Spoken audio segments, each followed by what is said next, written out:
Bienvenue sur votre chaîne préférée Akhbar al-Blad de Hassan Atlemsen. Algérie, les États-Unis disent ça suffit et n'acceptent plus ce qui se passe en Algérie. Washington tire la sonnette d'alarme sur la répression des libertés en Algérie. Les États-Unis ont officiellement tiré la sonnette d'alarme en Algérie concernant la situation des droits de l'homme et en particulier des droits des journalistes et la liberté d'expression.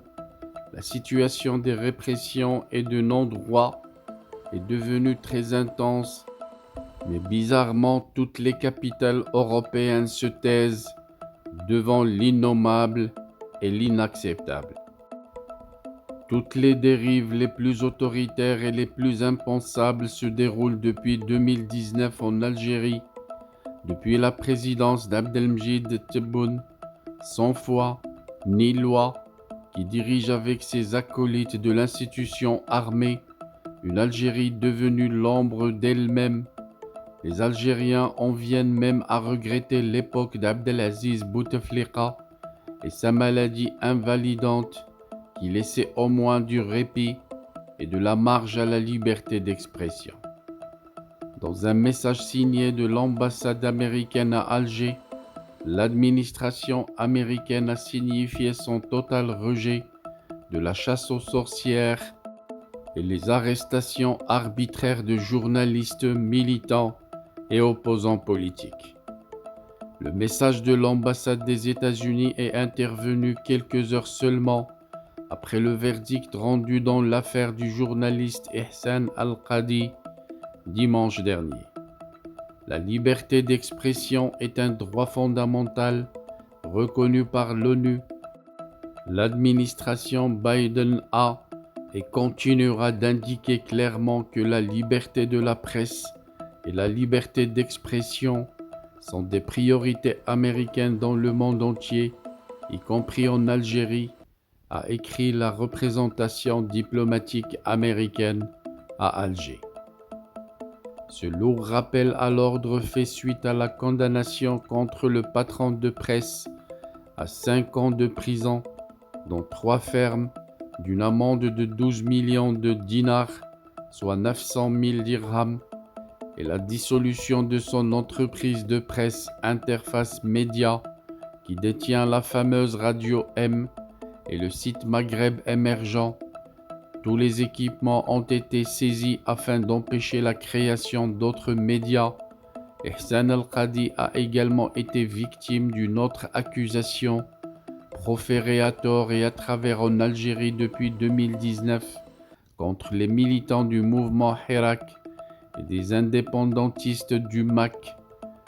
Il a été condamné pour réception de fonds depuis l'étranger, pour commettre des actes contre la sécurité de l'État et l'unité nationale, et réception de fonds depuis l'étranger afin de faire de la propagande politique et l'unité nationale, publication de tracts de nature portant atteinte à l'intérêt national et collecte de fonds sans autorisation pour avoir reçu près de 27 000 livres sterling de la part de sa fille établie à Londres.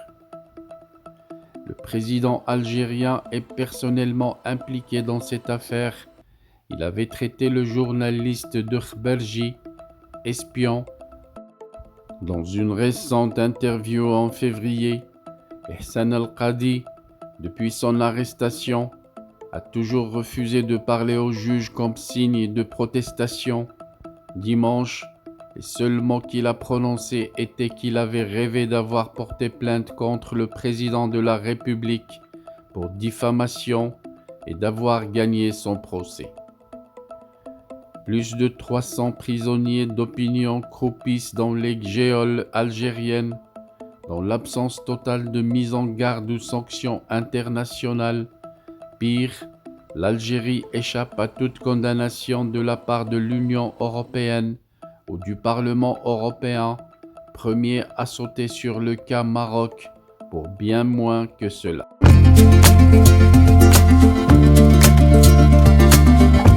Bienvenue sur votre chaîne préférée Akhbar al-Blad de Hassan Atlemsen. Avant de commencer, je voudrais vous informer que nous venons de créer sur Akhbar al-Bled 2 chaînes annexes. La première dite Al-Jazair bi'Uyun Maghribiyah, l'Algérie aux yeux des voisins, qu'on a créée pour sensibiliser le public arabisant, un public très large sur Akhbar al-Bled à qui on voudrait faire plaisir en abordant des sujets d'actualité avec la langue qu'ils comprennent. La deuxième chaîne dite Izli Amazir Morocco pour faire connaître la chanson Amazir, commune aux deux cultures, la culture marocaine et la culture algérienne. Je vous demande donc de vous abonner à ces 2 chaînes et de les soutenir.